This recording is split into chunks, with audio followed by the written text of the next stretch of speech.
आइए मेरे बच्चे अगले टाइप पर आते हैं। इस टाइप में जो सवाल है वो इस तरीके के होंगे कि कोई क्यूब होगा, क्यूबॉइड होगा, सिलेंडर होगा, उसमें कुछ इंक्रीज हो गया, डिक्रीज हो गया, तो उसकी वैल्यू पूछेगा। जैसे इस सवाल में कह रहा है एक घन के प्रत्येक पक्ष में 12% की कमी आ गई तो इसके सही क्षेत्रफल में प्रतिशत कितनी कमी होगी। देखिए मेरे बच्चे, सरफेस एरिया जो रहता है ना वो रहता है क्यूब का 4a² है ना।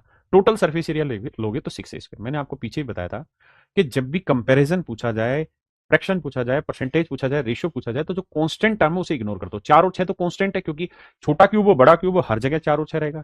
लेटरल सरफेस एरिया है तो 4a², टोटल सरफेस एरिया है तो 6a², तो इश्यू ही नहीं होगा। तो मेरी और आपकी नजर में इसका एरिया होगा a²। का मतलब दो साइडों से ही गेम घूमना है।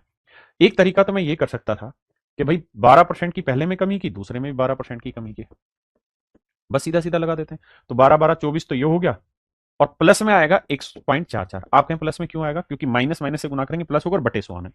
अब मुझे पता है कि 24 से -24 में कुछ जोड़ेंगे तो उत्तर 24 से छोटा आएगा। अब ये 24 से बड़ा है, ये 24 से बड़ा है, ये 24 से बड़ा है, यही तो छोटा है। तो आंख बंद करके मेरा ऑप्शन सी राइट आंसर है। देखिए यार, ये कंपाउंड इंटरेस्ट टाइप क्वेश्चन है। कहता है घन का आयतन 72.9% बढ़ गया। 72.9% की फ्रैक्शन बनाओगे ना, परसेंट का मतलब बटे 100, दो एक जीरो लगाओगे, तो मतलब हम ये कहेंगे कि पहले जो वॉल्यूम 1000 था अब वो 729 बढ़ के 1729 हो गया। नहीं सॉरी, घन का आयतन इतना हो गया, 729 हो गया। तो मेरे बच्चे वॉल्यूम जो होता है क्यूब का होता है length into breadth into height. नहीं, वो क्यूबॉइड का होता है। क्यूब का होता है साइड का क्यूब। तो साइड को क्यूब किया होगा तो ये रेशियो बना। तो अगर मैं इसका क्यूब रूट कर लूंगा मेरे बच्चे, क्यूब रूट कर दूंगा, तो मेरे बच्चे 10 आएगा और ये आएगा 9। तो 10 से कोई चीज 9 हो गई तो कितनी कमी, एक की कमी 10 पे यानी 10%। तो इसका मतलब हर एक साइड को 10% घटाया होगा, हर एक साइड को 10% घटाया होगा।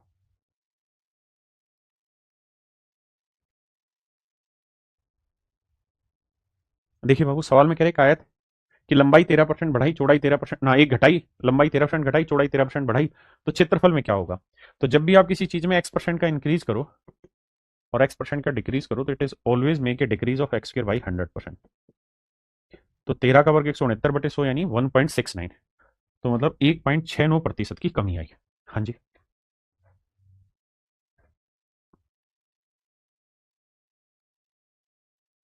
यहाँ कह रहा है घनाभार बॉक्स की लंबाई और चौड़ाई बढ़ाई गई तो इसके आयतन में प्रतिशत परिवर्तन बताइए कितना होगा। कहता है इसके आयतन में प्रतिशत परिवर्तन ज्ञात करिए। तो मेरे बच्चे आयतन के लिए रहता है length into breadth into height, लेकिन सच ये है कि हाइट के बारे में इसने कुछ कहा ही नहीं है। तो इसका मतलब हाइट रही होगी सेम, है ना, सिर्फ लेंथ और ब्रेथ बढ़ी है। तो सारा ही रोड़ा जो है वो 7 और 6 का है। तो भाई दोनों ही बढ़े हैं, तो 7 × 6 = 7 × 6 / 100, 13.42। तो मेरे बच्चे मेरा राइट आंसर होगा ऑप्शन बी। ऑप्शन बी मेरा राइट आंसर।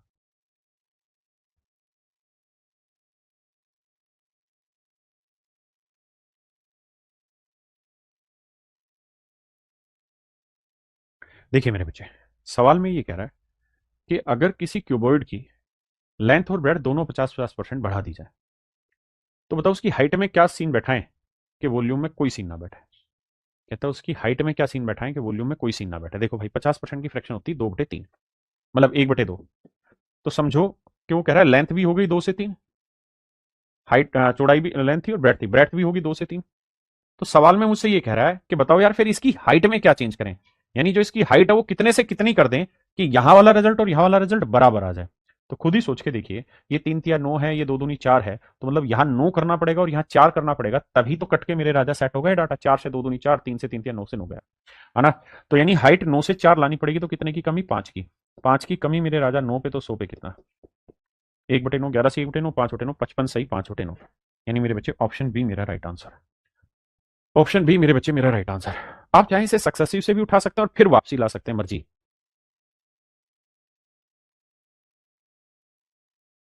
देखिए यार सेम ही सवाल है।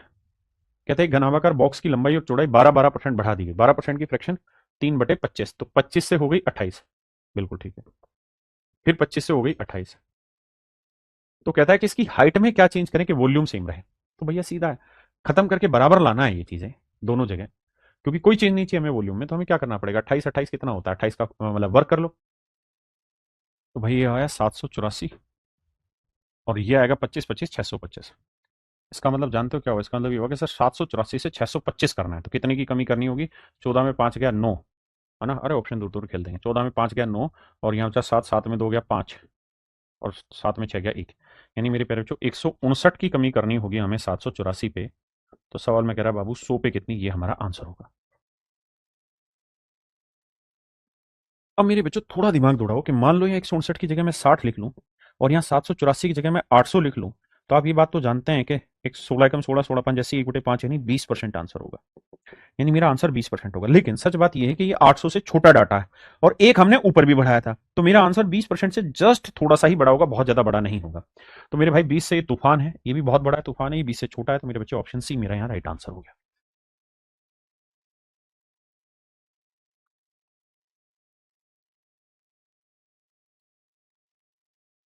देखिए यार, इसी चीज को अगर मैं आपको दूसरे तरीके से समझाऊं तो हम इस बात को ऐसे कह सकते थे कि भाई 12-12% के दो लगातार इंक्रीज हो गए थे, क्योंकि एक लेंथ में हुआ एक ब्रेड्थ में हुआ, तो 12-12 का इंक्रीज हुआ, तो 12 + 12 + 12 × 12 / 100। आप सीधा मन मन में भी कर लेते हैं कि 12 12 24 और एक 25.44% का इंक्रीज हुआ है। 25.44% का इंक्रीज का मतलब है कि कोई चीज 100 से 125.44 हो गई। अब एक्चुअल में हमें कितने की कमी करनी है सर? 25 की, 25.44 की कमी करनी होगी।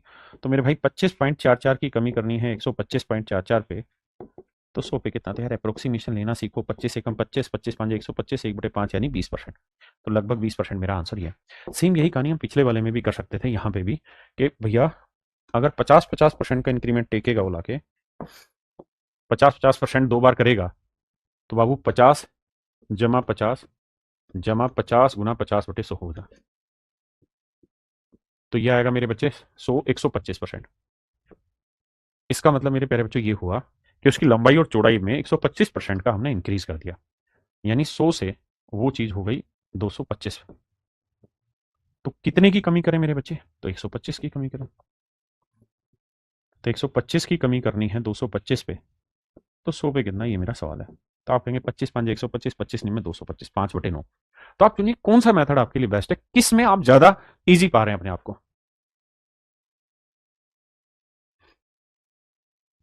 कह रहे हैं यदि एक सर्कल की रेडियस 20% बढ़ जाती है तो इसकी परिधि में, तो परिधि जो होता है वो आर स्क्वायर नहीं होता, 2πr होता है। तो 2πr, यहाँ पे 2π तो कांस्टेंट है, खत्म करो तो आर बचा, तो 20% बढ़ा है, तो भैया सरकमफ्रेंस भी 20% आपकी बढ़ेगी। यहाँ कह रहा है कि अगर सर्कल की रेडियस 10% बढ़ा दे तो उसका एरिया कितना बढ़ेगा, तो एरिया का मतलब हुआ πr²। पाई कॉन्स्टेंट हटा देंगे तो आर स्क्वायर आया, यानी आप कह सकते हैं कि 10% का दो बार इंक्रीमेंट है, तो 10 जमा 10 जमा 10 गुना 10/100, तो 20 और एक 21% का इंक्रीमेंट आएगा मेरे बच्चे, यानी एरिया 21% बढ़ जाएगा मेरे राजा।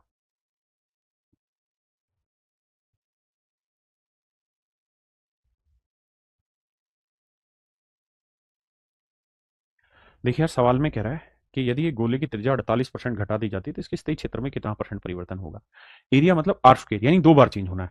तो 48% माइनस कर रहे हैं तो -48 -48, और प्लस में -48 इंटू -48, ये आप जानते ही हैं कि माइनस माइनस प्लस होना है।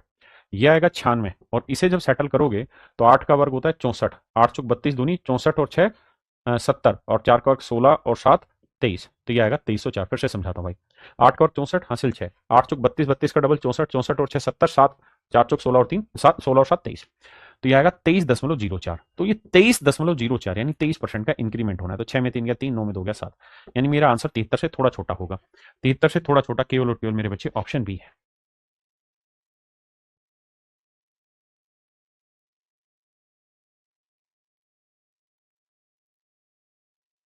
देखिए मेरे बच्चे, सवाल में कह रहा है कि the curve surface area of a cylinder is increase by this.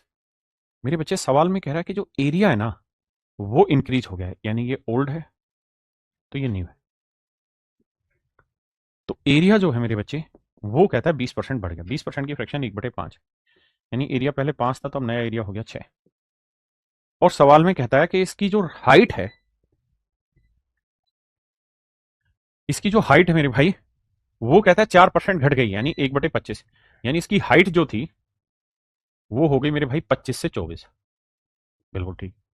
अगर मेरे राजा मैं आपसे कहूं रेडियस बताओ क्या होगी, तो आप कहेंगे देखो, एरिया जो होता है ना परसेंटेज के टाइम पे फार्मूला रहता है 2πRh, यही तो एरिया हुआ 2πRh, ये एरिया हुआ। लेकिन कंपैरिजन कर रहे हैं तो इसकी जरूरत ही नहीं है, तो अगर मुझे आर निकालना है तो क्या हो जाएगा, A/H, एरिया अपॉन हाइट। तो मेरे बच्चे एरिया है 25, ना एरिया है 5 और हाइट है 25, एरिया है 6 और हाइट है मेरे बच्चे 24। तो 5 से काटेंगे 5, 1/5, 1/4। सोल्व करेंगे क्रॉस ले जाके तो 4:5। इसका मतलब एक्चुअल में उसकी रेडियस का जो रेशियो था वो 4:5 था। इस सवाल में आपको रेडियस का रेशियो उसने नहीं रखा था, जो आपने एरिया से और हाइट के रेफरेंस लेके एरिया मतलब रेडियस निकाल लिया। अब कह रहा है यार वॉल्यूम की कहानी बताओ, क्या होगा वॉल्यूम कम या ज्यादा कितना होगा। तो आप जानते हैं वॉल्यूम होता है R²H। R²H मतलब रेडियस का स्क्वायर कर दो, तो रेडियस का रेशियो क्या था 4 से 5, तो R² हो जाएगा 16 से 25। ये तो हो गया मेरे भाई R²। और हाइट की कहानी क्या है, 4% घटी है, यानी 25 से हो गई 24। तो हाइट होगी 25 से 24। तो 25 से 25 घटा 8×2=16, 8×3=24। तो मतलब जो वॉल्यूम है मेरे बच्चे वो होता है R²H। तो मेरे प्यारे बच्चों वॉल्यूम 2 से क्या हो गया 3 हो गया। अगर वॉल्यूम 2 से 3 हो गया तो वॉल्यूम में कितने का इंक्रीज, 1 का। 1 का इंक्रीज 2 पे तो 100 पे कितना। तो मेरे प्यारे बच्चों 50% का वॉल्यूम में इंक्रीज हो गया। मेरे प्यारे बच्चों वॉल्यूम में 50% का इंक्रीज हो गया, हाँ जी। यानी उसका जो वॉल्यूम है वो 50% बढ़ गया। उसका वॉल्यूम मेरे बच्चे 50% बढ़ गया।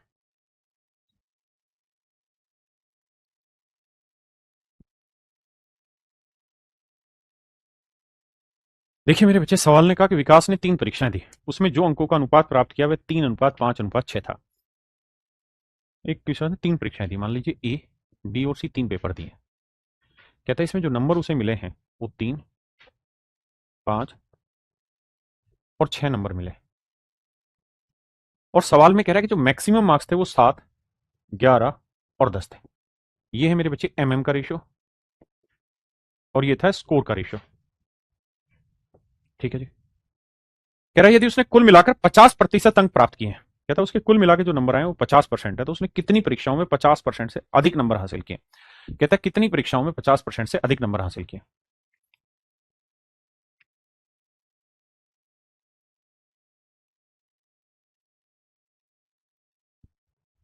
अब इस सवाल में कहानी मेरे बच्चे ये है, देखिए ये मैक्सिमम मार्क्स है, मैं मान लेता हूं इसके 70 हैं, इसके 110 हैं, इसके 100। तो इस हिसाब से देखिए तो मैक्सिमम मार्क्स हो गए 280। और सवाल में मुझे कह रहा है कि भाई इनको जो नंबर मिले वो कुल मिला के 50% नंबर मिले, यानी 280 अगर मैक्सिमम मार्क्स थे तो इसके 50% यानी 140 नंबर ही इनको मिले हैं। अब इस 140 नंबर को 3, 5, 6 में बांट दीजिए, तो बांटेंगे तो 3 और 5 6, 3 और 5 8, 8 से 14, 14 यूनिट 140, तो 1 यूनिट 10। तो इसे 30 नंबर मिले, इसे 50, इसे 60। तो मेरे बच्चे अब सवाल में मुझसे पूछा कि किस बच्चे के, तो उसने कितनी परीक्षाओं में 50% से ज्यादा नंबर लाए। तो देखो यार 100 का 50 कितना होता है 50, तो एक इसमें ज्यादा है। 110 का 50 55, इस 50% से कम है। 70 का 50% 35, उससे कम है। तो केवल और केवल एक ही एग्जाम ऐसा हुआ है जिसमें उसके 50% से ज्यादा स्कोर है, हाँ जी। देखिए मेरे बच्चे सवाल में कह रहा है कि एक परीक्षा में एक उम्मीदवार ने 3 पेपर A, B और C में बैठना था। 3 पेपर है A, B और C में बैठना। कहता है एक बच्चे के 75%, 80% और 60%। यहाँ 75% है, यहाँ 80% है और यहाँ 60%। कहता है इतना स्कोर उसने किया। अब सवाल में हमें ये कह रहा है कि पेपर A, B और C को क्रम से इतने इतने इतने परसेंट का वेटेज दिया जाए, यानी अगर 100% नंबर लेने हैं ओवरऑल में तो 40% नंबर इसके कैलकुलेट होंगे, 60% ना 50% इसके और 10% इसके, तो बताओ टोटल ओवरऑल में कितना परसेंटेज बना। तो भाई 40% का मतलब बना 2/5 नंबर हमने यहाँ से ले लिए। 50% का मतलब बना आधा नंबर, हम मतलब आधा हिस्सा हमने यहाँ से उठा लिया, और 60% यहाँ है 10%, 10% का मतलब 1/10वां हिस्सा यहाँ से उठा लिया। तो 5 15 75, 15 दूनी 30% नंबर यहाँ से लिए हैं, 40% नंबर यहाँ से लिए हैं और 6% नंबर हमने यहाँ से ले लिए हैं। तो 30 40 70 और 6 76%, यानी 76% इसका वेटेड